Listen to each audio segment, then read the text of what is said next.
काल अमरावतीमध्ये नवनीत राणांनी भाजपच्या प्रचारामध्ये उपस्थिती लावली होती, तर आज नवनीत राणांनी युवा स्वाभिमान पक्षाच्या उमेदवारांचा प्रचार केला।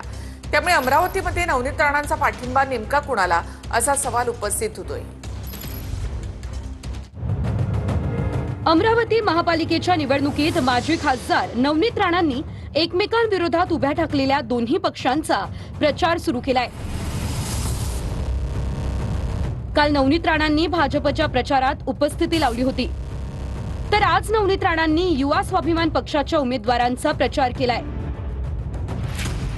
अमरावती महापालिकेच्या निवडणुकीत भाजप आणि नवनीत राणांचे पती रवी राणांचा युवा स्वाभिमान पक्ष एकमेकांसमोर उभे ठाकलेत।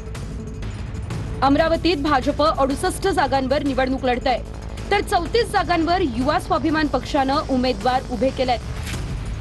नवनीत राणा या भाजपमध्ये आहेत। काल फडणवीसांच्या रोड शो वेळीही त्यांनी हजेरी लावली होती, पण आज त्यांनी युवा स्वाभिमान पक्षाच्या उमेदवाराचा प्रचार केला।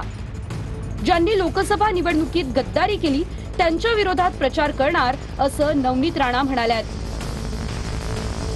आमने सामने जरी राहिलो तर परिवार म्हणूनच आम्ही आमचे इलेक्शन लढणार आहे। शेवटी नवरा बायको तर आहे ना घरी, तर मग पक्ष म्हणून बाहेर जेव्हा आम्ही लढू तर आमचे मर्यादा आणि आमचे भारतीय जनता पार्टी सोबत ते नेहमी राहिलेले आहे, तर आमचं प्रेम त्यांच्यासोबत आहेच। पण 10 दिवसासाठी ॲज ए भारतीय जनता पार्टीची कार्यकर्ता म्हणून मी पक्षाला डेडिकेटेड आहे। भाजपचंच महापौर होणार आहे आणि रवीजी पहिले दिवशीपासूनच हे म्हणतात की आम्ही काही असलं तरी आम्ही भारतीय जनता पार्टी सोबत आहे आणि आम्ही नेहमी आमच्या पक्षांनी देवेंद्र फडणवीसजींनी त्यांचं स्वागतच केलं आहे। परळी मी धनुभाऊला देऊन टाकली, मला आता माळाकोळीवर प्रेम करू द्या, पंकजा मुंडेंनी भुया उंचावणार असं हे विधान केलं। यापुढे पंकजा मुंडे नांदेडच्या लोहगावमधून लढण्याच्याही चर्चा आहे। माळाकोळीवर मुंडे साहेबांनी प्रेम केलं, म्हणूनच माळाकोळीची पाण्याची योजना मी पूर्ण करू शकले, कारण ते साहेबांनी वचन दिलेलं होतं। परळी एवढंच माळाकोळीवर मी प्रेम करते, उलट परळीवरचं प्रेम धनुभाऊला करू द्या, थोडं देऊन टाकलंय त्यांना परळी, आता मला माळाकोळीवर प्रेम करू द्या। त्यांना म्हणलं तुमचा मतदारसंघ तुम्ही प्रेम करा, मी माळाकोळीवर प्रेम करते। माळाकोळी परळीपेक्षाही कणभर जास्त आमच्यावर प्रेम करेल। महायुतीचा धर्म केवळ भाजपनंच पाळावा असं नाही, चव्हाणांनी हे विधान केलं होतं। दादांनी व्यवस्थित वक्तव्य करावं, मी सुद्धा प्रत्युत्तर देणार नाही असं रवींद्र चव्हाण म्हणाले। तर युती धर्म सर्वांनी पाळला पाहिजे, आम्ही सुद्धा पाळतोय असं उत्तर यावर अजित पवार यांनी दिलंय। युतीचा धर्म भारतीय जनता पार्टीनेच पाळावा असं नाहीये।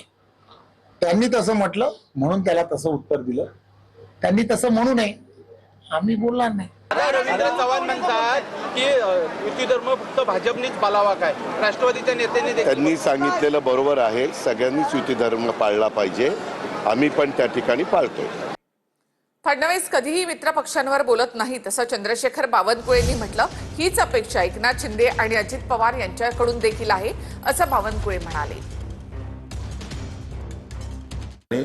तीनही पक्षाच्या नेत्यांनी तारतम्य बाळगायचं की महायुतीला डॅमेज करणारे कुठलंही वक्तव्य तिघांनी करायचे नाही। देवेंद्र फडणवीसजींनी संपूर्ण निवडणुकीमध्ये, नगरपालिकेमध्ये, आत्ता महानगरपालिकेमध्ये कधीही मित्रपक्षावर किंवा विरोधी पक्षावर सुद्धा कुठेही टीका केली नाही। उलट डेव्हलपमेंट, विकसित महाराष्ट्र, विकसित संभाजीनगर, विकसित पुणे हेच मांडतायत। हीच अपेक्षा अजित पवारांकडनं आहे, हीच अपेक्षा एकनाथ शिंदेजीकडे